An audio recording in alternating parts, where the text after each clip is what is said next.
Omulabi waffe omulungi njagala kubanga nkwanirizaako ku mukutu guno ogw'okulima n'okulunda.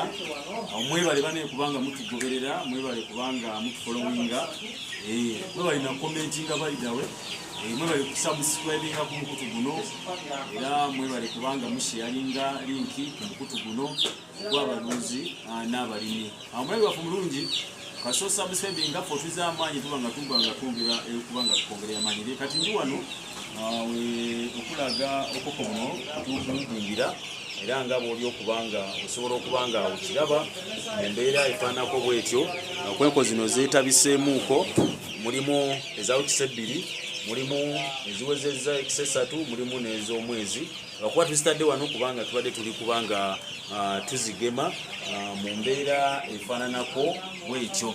Omwami waffe omulungi, abantu amu okubuludinga kuno kibakuba nnyo. Omuntu n'amaliriza nga akoze loosi n'amaliza nga yeejusiza mu nsonga zino ez'okulunda oba ez'okulima. Abantu amu tetuwa nkoko zino bugumu. Kati feno buluda gy'olaba tuteddemu nsuwa nga bw'ogiraba era nga bw'ogitunuulira. Kitegeeza awantu wafunda, kisinziira enkoko z'olina. Abamu abeera ne buluda nga nene kyokka ate naaba nga ataddemu ebbugumu eritamala. Naye bwe tunidde enkoko yaffe kati nga zino za weeks 2, naye ndowooza oziraba engeri gye ziri okubanga zitambulamu n'okubanga zeeyongeramu. Mulimu eza ekisa 3 n'omwezi nga bw'oziraba, zonna ziri kutambula. Kati kisinziira awantu wooli wali watya ebbugumu lye oli kuuma otya. Singa enkoko eno ebeera n'ebbugumu, manya togenda kubanga otawaana nti enkoko esemu empewo ate yonna emeze akakooti, oba okitegeera ogiyisizza otya mu buluda wano, ogiwadde ebirungo ebyetaagisa mu mmere ogigemye. Kati abantu amu tusobolera ddala okubanga tugula obukoko obw'olunaku olumu ne tubuludinga, naye ate olusi abamu kiyinza okubanga kisobola okubanga kituuma.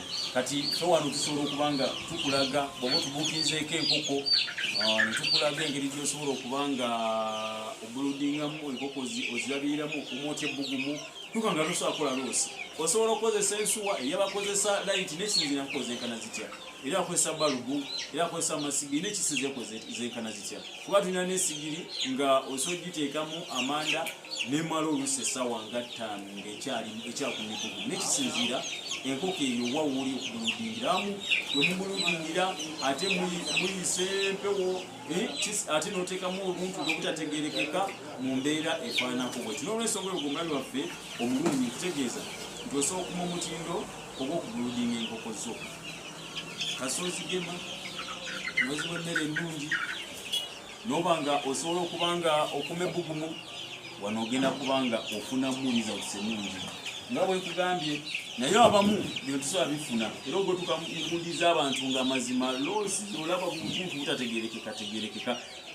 Eno kisinziira bungi bwa nkoko ki bw'olina, oba okitegeera ye bbugumu lyosobola okubanga ogaba. Kati bwe tusobola teeka musigire gyo gambe ekuma amanda okumala essaawa nga eno ennene eno, kubanga gundi yaffe enfunda, ate tekyetaaga kukola gundi bugazi noteeka mu lumu otaddemu ku 50, oba mazima ogenda kubanga weekoza wekka loosi. N'olw'ensonga okutegeeza tugoberereko, osobola n'okubuukinga enkoko, osobola n'okubanga ofuna amagezi, tuba tusobola okubanga tukutuusaako. Omaliriza subscribing oba tusubscribe likinga, era ate era osharinga eringi. Tegeeza abantu nti eri omukutu ogw'okulima n'okulunda ku YouTube, mulagire mikwano gyo buli yagala okutandika weekwate omukutu guno togenda kubanga weegusa. Mbagala nnyo, mbaga nti Mukama abankuulire.